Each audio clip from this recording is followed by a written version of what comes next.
Maayong adlaw mga kalbayognon. Kaupod na liwat niyo ang iyo sekretarya Elena Manadayday Cortado. Ngan ako liwat, ang EU Vice Mayor Rex Taguban. Welcome sa itong programang Speak Up. Diin, klaro ang balaod, klaro ang serbisyo.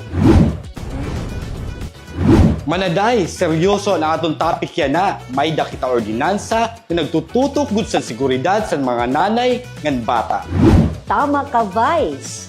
Ini amo ang Ordinance number 2021-32-46 nga nagbabawal sa home birth o pag-antos sa balay nga nagre-require nga ang tanan nga pagpanganak dapat sa health facility la ginbubuhat. Manaday, nano ba ang rason nga kaidaban ginpasa ini nga balaod? Simple la, Vice, para malikayan ang maternal ngan infant deaths. Kay ang home birth, labi na kung waray skilled health worker, damo ang risk. Sugad san pagdurugo, high blood, komplikasyon ngan kawaray emergency care.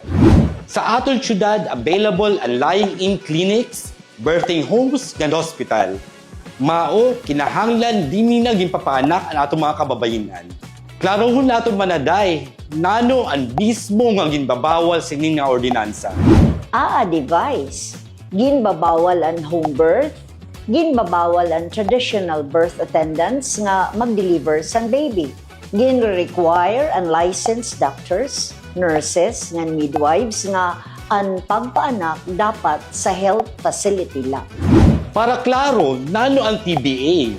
Ang TBA, mao ang hilot o kumadrona nga diri licensed. Samtang ang professional health practitioners, mao ang mga doctors, nurses, nga midwives nga may lisensya nga trained para mag-attender sa panganak. Na-mention luwat manaday, na kinahanglan may da Birth and Emergency Preparedness Plan. Nano man ini? Mao ini ang dokumento nga nakasurat kung diin manganak, sino ang attendant, ano ang emergency contact, transportation, blood donor, ngan financial preparation. Kinahanglan before manganak, preparado na tanan. Kaupod ba sini ang barangay o diri na? Ang barangay health workers, obligasyon mag-monitor sa mga burod, mag-assist, ngan mag-refer sa facility. Kung diri sira maghimo sa ira trabaho, posible sira may atubangon sa administrative sanction. Sigurado ak na may namamati sa aton niya na pakaianan nira, Vice, nano ang penalty kung magtalapas? Aadi ang penalties.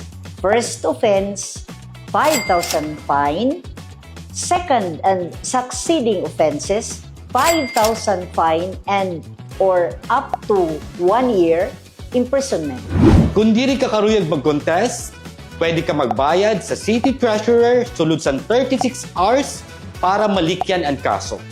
Diri naton ginbabawal ang normal nga pagpaanak, pero karuyag naton mas safe, mas protektado, mas preparado ang tagsa-tagsa na kalbayognon. Sakto, Vice, kay ang kinabuhi sa nanay ngan bata, diri pwede basta-basta isugal. Padayon kita mag-aram, pakiana, kan mag-speak out.